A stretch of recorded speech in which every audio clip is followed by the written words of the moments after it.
दुनिया भर की आदिम संस्कृतियां आज समय के साथ बदलती जा रही हैं। कई जगहों पर इस संस्कृति ने आधुनिक जगत के परिवेश को भी अपना लिया है और वो बाद की संस्कृतियों को मानने वालों के साथ प्रगति कर रहे हैं। लेकिन जहां अधिकार की बात आती है, विशेषाधिकार के बंटवारे की बात आती है, वहां संस्कृति का संघर्ष शुरू हो जाता है।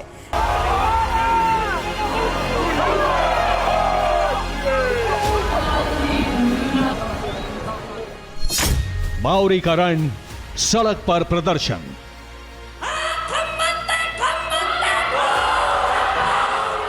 न्यूजीलैंड की संसद में हुए एक के विरोध पर यह प्रदर्शन पूरी दुनिया ने देखा। यह वीडियो वायरल होने के बाद माओरी के बारे में जानकारी हासिल करने की इतनी जिज्ञासा शायद ही इससे पहले कभी दुनिया ने दिखाई हो। यह पहली बार है जब पूरी दुनिया न्यूजीलैंड के इतिहास को जानने के लिए उत्सुक दिखाई दी और इसी इतिहास को बचाने के लिए इस समय न्यूजीलैंड की संसद से लेकर सड़क तक एक संघर्ष जारी है। प्रदर्शनकारियों की लंबी कतार,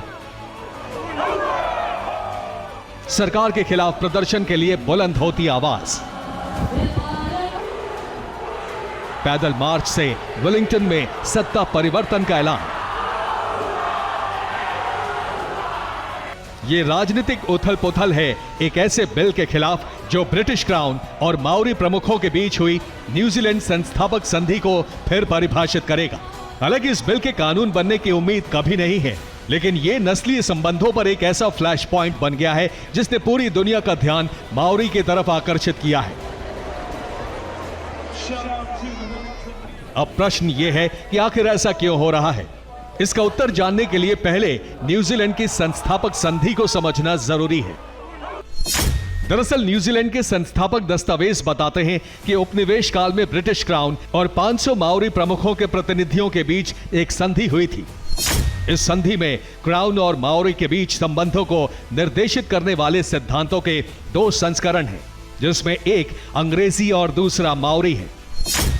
जिसमें माओरी ने ब्रिटिश नागरिकों के विशेषाधिकारों का वादा किया गया था, लेकिन अंग्रेजी और माओरी संस्करण में भूमि और स्वायत्तता की बातें अलग अलग थीं।